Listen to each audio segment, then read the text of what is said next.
Win free airtime with One Africa TV. Share your comments on the channel. SMS your feedback, name and town to 555. One Africa TV. It just gets better.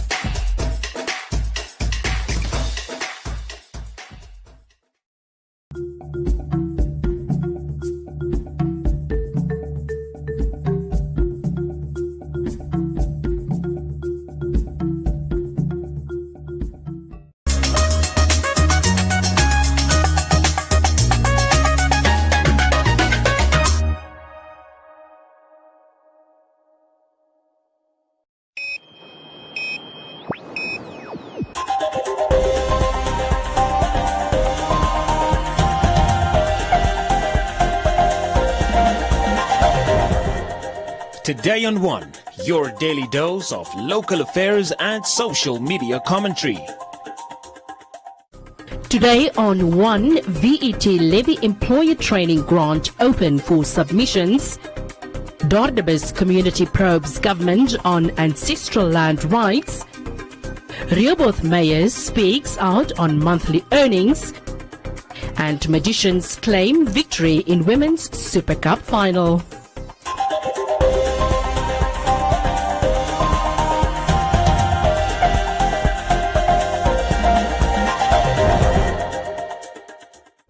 The Namibia Training Authority has issued a call for registered vocational education and training levy-paying employers to submit claims for the employer training grant for the 2020 to 2021 financial year before the submission deadline of 1st May 2021.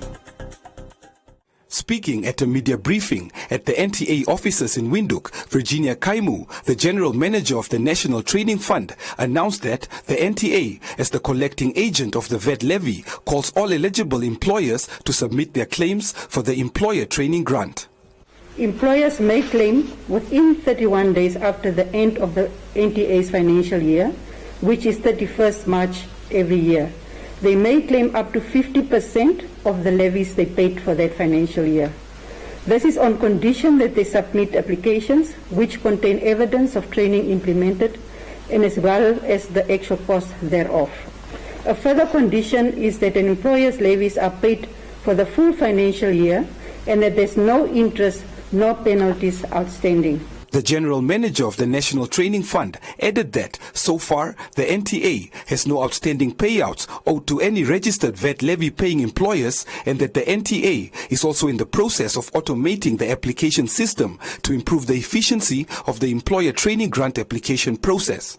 We are not having any outstanding payouts, so we've actually managed to get the payouts up to date. We are also in the process, as I've indicated, that the applications are online. So we are in the process of automating the process. That's even going to improve the efficiency around the ETG payouts as well. As long as how long it takes to pay out, I think as soon as we can get the documents evidence that support the application, it could take us less than a month, isn't it? Less than a month to go through all the process, if not faster than that. Yeah, but the process has become much more robust than in the past, and we've actually dealt with the concern around applications taking too long. The first phase of the Harambee Prosperity Plan, launched by President Geingob in 2016, prioritized the investment and development of the TVET sector in its third pillar on social transformation due to the sector's potential to deal with the global challenges of youth employability and unemployment. According to the NTA spokesperson, the TVET sector has performed extremely well in terms of the HPP expectations.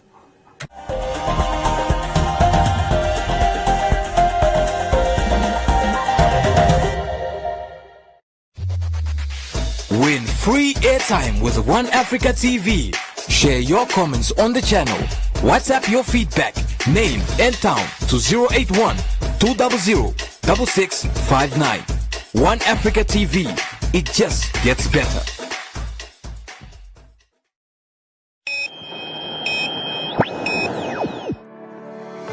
Community Voices proudly brought to you by Namdeb Diamond Corporation.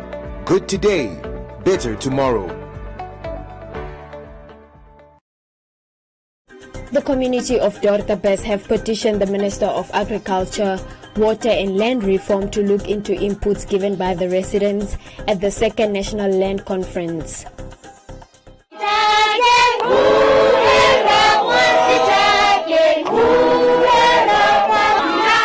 The residents say they welcome recommendations made by the Presidential Commission of Inquiry into Ancestral Land Rights and Restitution and are demanding immediate implementation of these recommendations.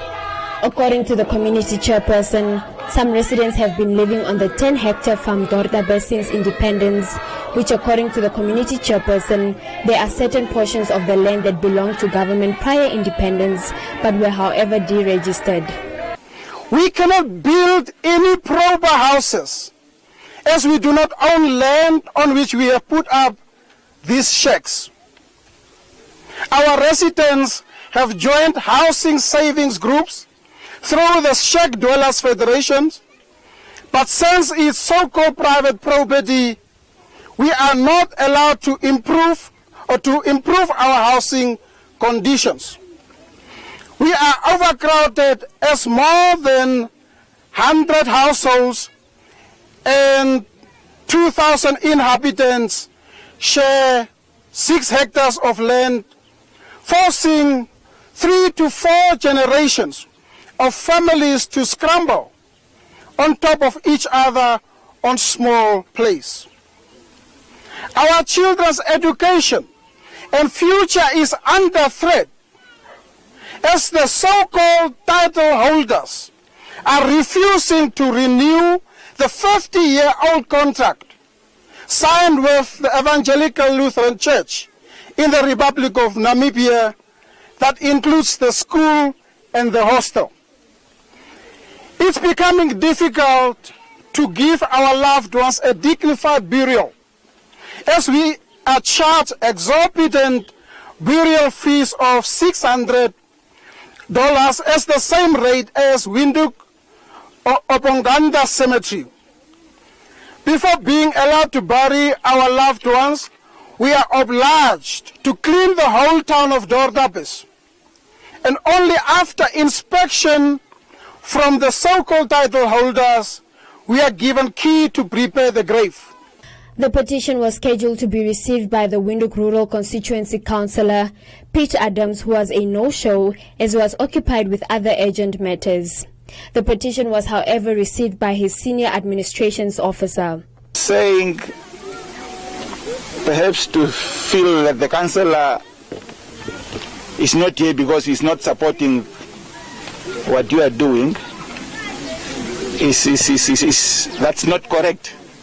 Just because of the same, he's not here because of the same activity that he is attending today at Farm Versales. So let me assure you that the petition is in good hands. I will not comment anything on the petition, but I will definitely forward it to the relevant authority. Amongst other demands are the government's acquisition of commercial farms adjacent to Dordabes to make agricultural land available to indigenous communities in Dordabes and surrounding areas. Therefore, we demand that the government negotiate with title holders of farm Dordabes to buy the land, or if they refuse, expropriate and pay fair and just compensation as provided for in the Constitution and relevant legislation. We demand further that Dordabes be given settlement status in terms of regional and local authorities management, and that support be given to the community through the community-centered approach spearheaded by Shack Dwellers Federation of Namibia. We demand that once land of farming and agricultural activities is acquired, the communities be assisted through comprehensive package of support, including with credit, livestock, gardening, equipment, and training in modern agricultural techniques in order to make productive use of the land. The residents have given the government and the constituency councillor until the 15th of March to give a concrete response on the matter, warning that the residents will resolve to take serious action should the government fail to find a common solution. Community Voices proudly brought to you by Namdeb Diamond Corporation. Good today, better tomorrow.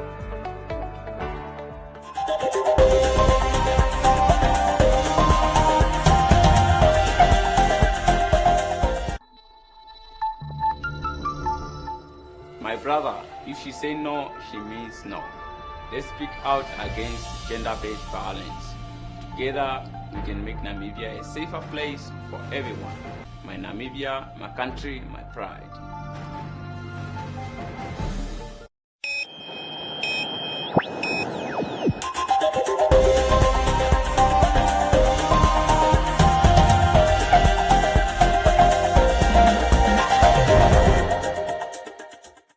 In the Namibian society, mayors are seen as public figures that are there to serve the people, and everyone would expect them to be financially taken care of by their respective councils.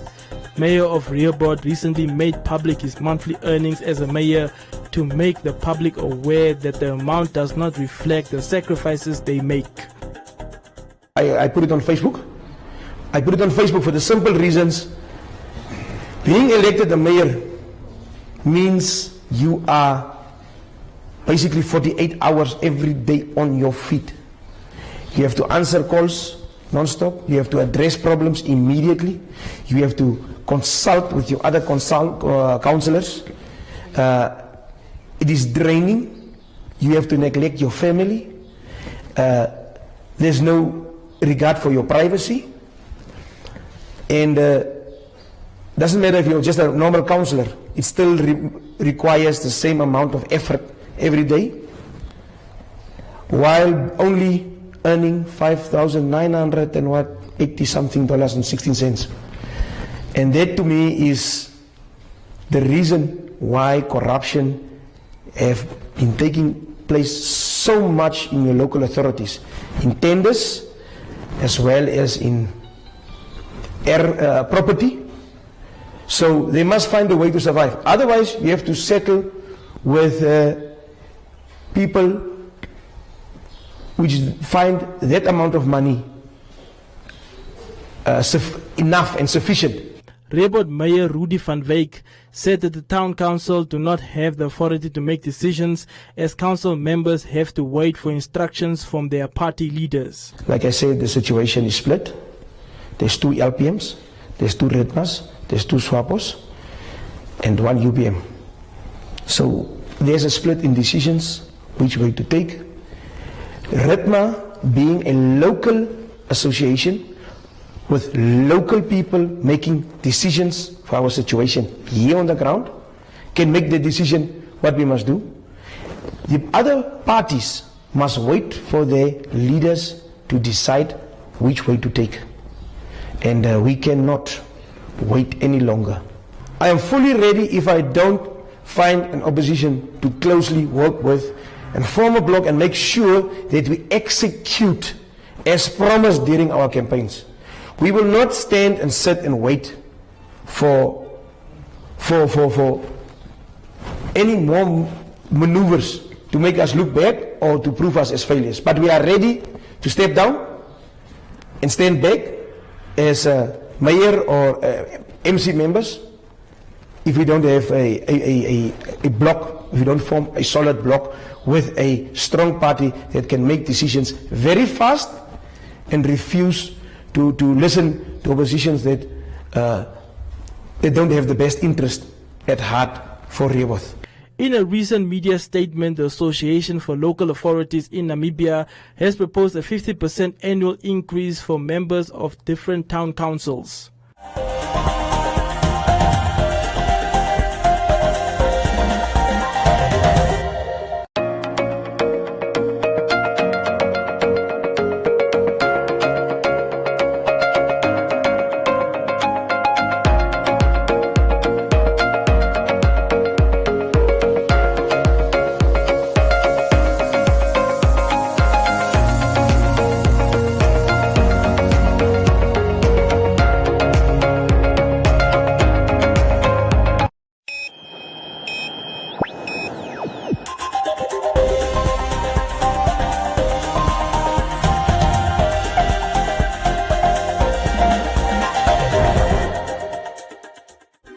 The 2020 edition of the Women's Super Cup concluded this weekend at the NFA Technical Center when Tura Magic FC narrowly beat a stubborn Girls and Golds FC team 1-0 in the final. In the other match on the day, defending champions Commerce Nampol FC had to settle for the bronze medal as they beat V-Power Angels FC 5-1. Tura Magic FC had to battle it out against youthful Girls and Golds FC team in the final of the 2020 edition of the Women's Super Cup. Having lost in the 2017 edition, Tura Magic FC went into the games as favorites, hoping for a better outcome. The match started at a slow pace as both teams were looking not to concede earlier on, but the favorites in the match, Tura Magic, managed to open the scoring in the 11th minute of the game when the Magicians' attacking midfielder Memringonda hit one from out of the box to score for the Magicians. As the match went on, chances were few as the Girls and Golds FC defense became more organized. The second half was better for the two teams and the battle being in the middle part of the field, but chances were more for the Magicians, who had veteran goalkeeper Lydia Egas working towards the end of the game. The winning coach after the match said the aim was to win and has expressed excitement after winning the title. Tournament done and dusted. It was a good one. First and foremost, I want to give a big up to the organizers and all those that work behind the scenes. It's been a long road. I mean, we had a 2-year wait, and 2 years finally, mission accomplished, done and dusted. One more trophy added to the cabinet. Well, we're going to continue working. We're defending champions, and it's never going to be easy. And I think the final was a testament to that. We had so many chances to convert to goals, but unfortunately we were not able to convert them. But the one that we got was more than enough to do the job. Despite being underdogs, head coach Ronnie Oggebeb was proud of his youthful team and assured that the girls can only improve going forward. Oggebeb also received the Coach of the Tournament award for his team's performance. I had a game plan for Tura Magic. As you know, Tura Magic was the club. I scored both goals. And I had to plan with my defense, with my midfield, how to defend. And you could see the plan, it worked all through the game. My defense were on peak, the goalkeeper was on point. It was unlucky that I got that ball came. So you could see, we had even chances to score, but we could not capitalize. And after I told the girls, now what we do, we must keep the scoreline as it is there. And the girls were on their toes, and my play goes to the girls. They have worked 120. A huge step for me. You know, the Super Cup, which was last 2017, I ended third. In the league, I ended third. And I went to my drawing board and I said, no, with this caliber of players, most of them are under 20 players, national players, with this caliber players, I set my dreams, my plans, and say, no, we're going to go. We must be in the top 3. And every day on the training grounds, off the field, I had to motivate the girls to stick to the plan, focus and concentrate, and the plan I've executed. I'm very happy for my girls. In the third and fourth spots, defending champions Commerce Nampol were looking to receive the bronze medal against V-Power Angels FC. Commerce Nampol FC drew first blood when Twelikonjela Amkoto scored first from a half volley outside the box in the 11th minute to make 1-0. But Damase Shamila replied for V-Power from the spot in the 32nd minute to make it 1-1. A resilient Commerce Nampol FC further scored 4 goals from Magdalena Polis, a brace from Josop Lorraine, and Kamunikire Chikuka as they claimed a 5-1 victory to win the bronze medal. Let's take a look at the winners awarded on the day, which include Today on One sports journalist Castro Lumbu walking away with the Best Visual Media Award.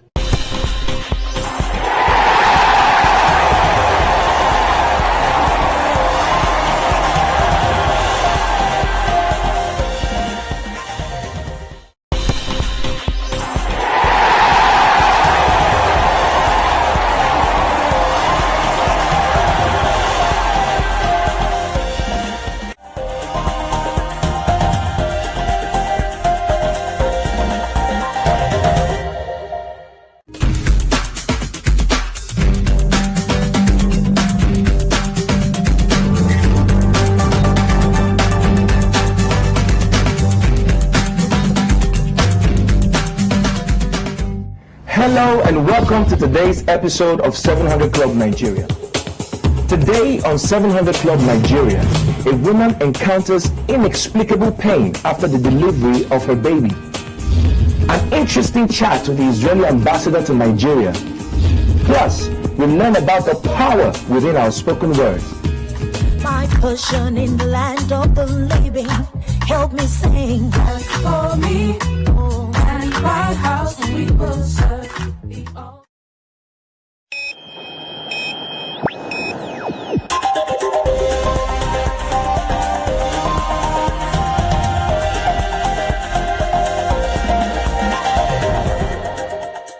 In other leading stories, the Bank of Namibia released the Economic Outlook update for February 2021, with the domestic economy expected to recover to a growth rate of 2.7% in 2021 from a deep contraction of 7.3% in 2020. The global output is expected to rebound to a positive growth rate in 2021 following a contraction in 2020. The global economy is projected to grow by 5.5% in 2021 and to 4.2% in 2022 from an estimated contraction of 3.5% last year. Domestic growth is expected to increase during 2021 and 2022, with improvements coming from all major industries. The domestic economy is projected to grow by 2.7% and 3.3% in 2021 and 2022 respectively, making a recovery from an estimated contraction of 7.3% last year. These improvements are attributed to broad-based effects as well as better growth prospects for diamond mining, agriculture and transport sectors from 2021 onwards. Risks to domestic growth remain dominated by the impact of the COVID-19 pandemic on the domestic economy, mainly regarding the success of vaccinations in Namibia and around the globe. Travel restrictions are still in place in many countries, aggravated by the second wave of coronavirus infections. Other notable risks to the domestic growth outlook include the persistently low international prices for some of Namibia's export commodities, such as uranium, as well as climatic swings. Namibia is prone to floods in the northern parts of the country, which are likely to occur in 2021 following good rainfalls received. Welcome to Comments Corner, your daily dose of local comments from the hottest social media pages. A group of community members in Koreagab informal settlement are making strides in agriculture with backyard gardens and now wish to expand and assist the local government in its efforts to ensure food security. Hilma said the community members should keep up the good work. Naftal said agricultural production is key to food security. Lawrence said, well done to Jesiah. The Ministry of Public Enterprises has launched a public enterprise e-recruitment database portal for transparency when recruiting and appointing competent board of directors. Martha said Minister Leon Jooste is transparent.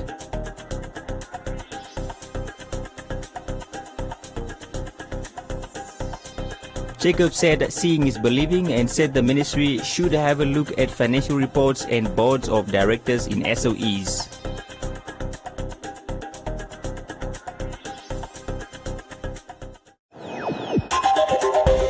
And that is all from Comments Corner. Be sure to post your comments on our social media pages for broadcast every day only on Today and One.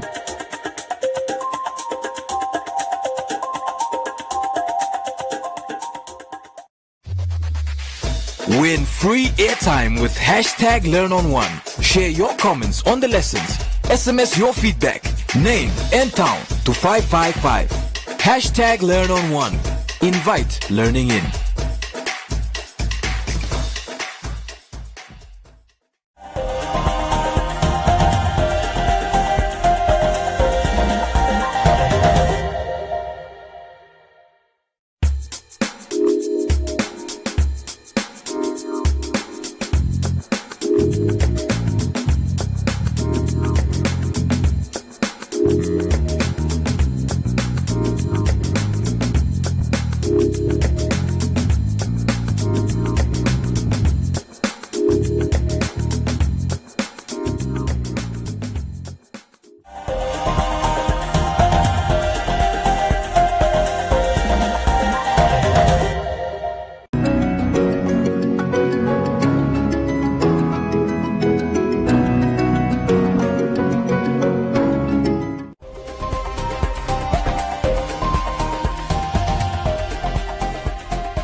A look at the weather forecast. First, an advisory from the Windhoek Met Office. East wind conditions are setting in over the coastal areas for the rest of the week, so please do take the necessary precautions. The Namibia interior partly cloudy and hot to very hot, with a few to isolated thunder showers in the extreme southeast and the northeastern regions in places. A fresh northeasterly wind is expected in the interior. The coast partly cloudy and cool to warm, and the wind moderate to fresh northeasterly at first, becoming southwesterly later. Now a look at minimum and maximum temperatures across the country and beyond.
Black Guy Salam. Uns ist am Meditate. Uns ist am Meditate. In the water. Sadu Padu Babadino. Sadu Padu Babadino. In the water. Ile ni mutarabino. Ini mai wabefimo. Sadu Padu Babadino. In the water. Sadu Padu Babadino. Ile ni mutarabino. In the water. Ini mai wabefimo. Handikala, ufika ndafopala. Uhandikala, fika ndipa matala. Sose benya, kwenyengo pala pala. Katali komkala, mbili koshpala. Kotimo maskera, kondati engaro. Sose tunenza po, kanga muyefika. Sose tuliontumba. Shiri shiri, watonye kwetenge mokuli. Utamimbi nini ngongulu. Mumba bamfili limokuli. Sile nike niko milungu. Samelo mondenge. Opali nale. Mashinjo tinya, opali nale. Toko kola tinya, opali nale. Sadu katu kapetimo. Sadu katu kapatino. Dino wari, ni mutarabino. Ini mai wabetimo. Sadu katu kapetimo. Dino wari, atu katu kapatino. Ile ni mutarabino. Dino wari, ini mai wabetimo. Warnet, wala kasa twash Montu ange mboli peli yangu kwasha Muni wari make kantina konash Move tu konte sini ngonda dala mwe basha